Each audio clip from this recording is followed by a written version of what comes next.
Assalamualaikum warahmatullahi wabarakatuh.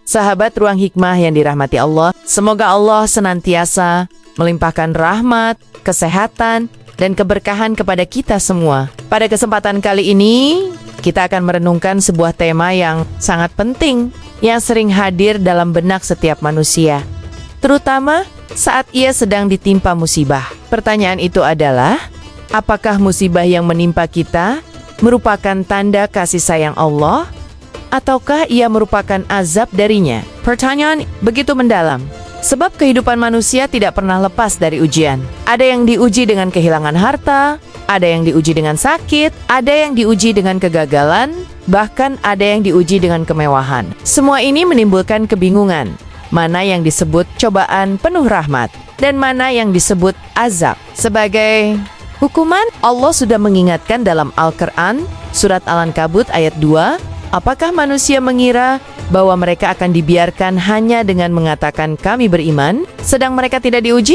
Ayat ini menegaskan bahwa ujian adalah keniscayaan dalam hidup orang beriman. Ujian bukan berarti Allah membenci kita, justru seringkali itu tanda kasih sayang Allah. Namun, di sisi lain, kita juga tahu dalam sejarah umat terdahulu bahwa azab pernah diturunkan sebagai hukuman atas dosa dan pembangkangan. Maka sahabatku, bagaimana kita bisa membedakan keduanya? Bagaimana kita bisa yakin bahwa musibah yang menimpa kita bukanlah murka Allah, melainkan justru pintu kasih sayangnya? Allah Ta'ala menurunkan cobaan kepada hambanya yang beriman sebagai sarana penyucian jiwa. Rasulullah Shallallahu Alaihi Wasallam bersabda, sesungguhnya besarnya pahala sebanding dengan besarnya cobaan. Dan sesungguhnya apabila Allah mencintai suatu kaum, Dia akan menguji mereka. Barang siapa rida, maka baginya keridaan Allah. Dan barang siapa murka, maka baginya kemurkaan Allah. Hadis riwayat Tirmidzi. Hadis ini memberi kabar gembira. Artinya, jika kita diuji, itu bukan tanda Allah membenci kita, melainkan tanda Allah ingin mengangkat derajat kita, membersihkan dosa-dosa kita, dan menjadikan kita hamba yang lebih sabar. Contohnya adalah Nabi Ayub alaihi salam. Beliau diuji dengan sakit yang panjang, kehilangan harta, bahkan anak-anaknya wafat satu persatu. Namun beliau tetap bersabar, tetap berdoa, dan tidak pernah mengeluh. Doa beliau begitu sederhana, ya Tuhanku, sesungguhnya aku telah ditimpa penyakit, dan Engkau adalah Tuhan yang maha penyayang di antara semua penyayang. Quran Surat Al-Anbiya ayat 83, Allah pun mengangkat penyakitnya, mengembalikan harta, dan melipat gandakan keturunannya. Inilah bukti nyata bahwa cobaan besar justru berujung pada rahmat besar, asalkan dihadapi dengan sabar. Sebaliknya, ada kisah kaum yang ditimpa azab. Kaum Ad yang menolak Nabi Hud, kaum Samud yang membangkang kepada Nabi Syalih, dan kaum Nabi Lut yang terus bergelimang dalam maksiat. Mereka tidak hanya menolak peringatan, tetapi juga menantang kerasulan. Maka Allah menurunkan azab yang membinasakan mereka. Allah berfirman dalam surat Al-Araf ayat 165, maka tatkala mereka melupakan apa yang diperingatkan kepada mereka, kami selamatkan orang-orang yang melarang dari perbuatan jahat, dan kami timpakan kepada orang-orang yang zalim azab yang keras, disebabkan mereka selalu berbuat fasik. Jelaslah bahwa azab diturunkan bukan tanpa sebab. Azab datang ketika peringatan telah berulang kali diberikan, tetapi terus diabaikan. Azab datang ketika kesombongan sudah melampaui batas. Sahabat Ruang Hikmah, mari kita renungkan lebih dalam. Bagaimana membedakan cobaan dengan azab? Para ulama menjelaskan bahwa tanda cobaan bisa dilihat dari respon hati seorang mukmin. Jika ujian membuat seseorang semakin sabar, semakin dekat kepada Allah, semakin sering beristighfar dan merenungi dosa, maka itulah cobaan penuh rahmat. Namun, jika musibah membuat seseorang semakin jauh dari Allah, semakin marah, semakin kufur, dan bahkan menyalahkan takdir, maka itu pertanda ujian tersebut berubah menjadi azab.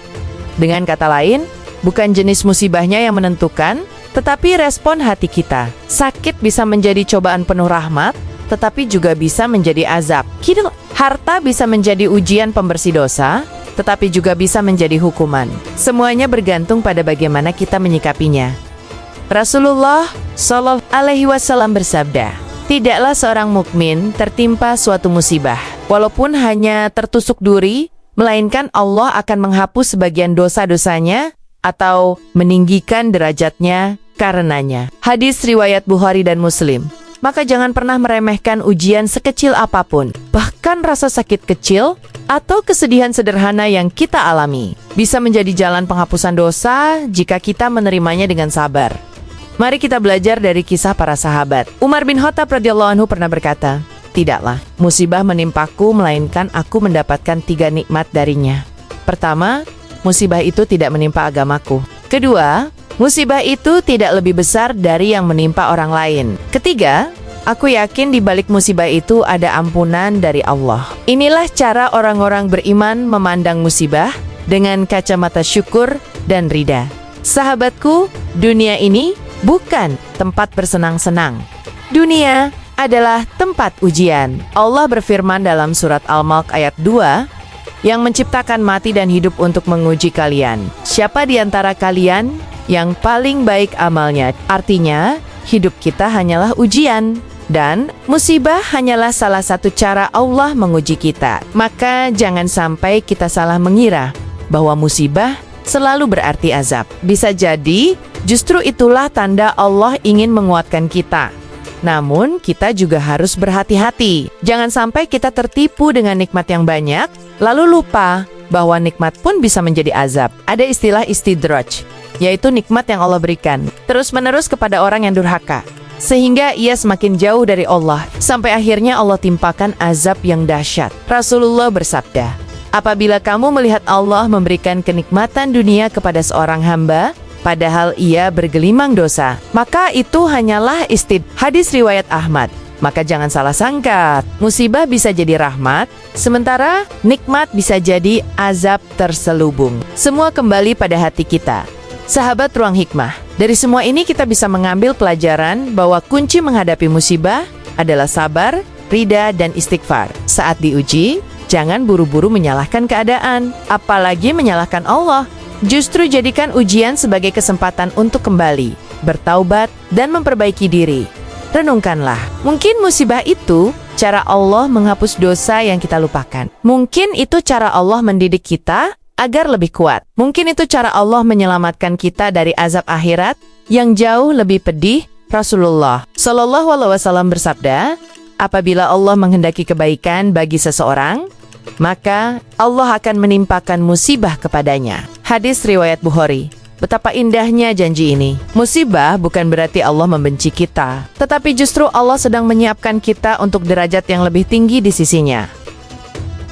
Semoga setiap musibah yang menimpa kita menjadi penghapus dosa, pengangkat derajat, dan jalan menuju ridha Allah. Semoga kita dijauhkan dari azab, baik di dunia maupun di akhirat.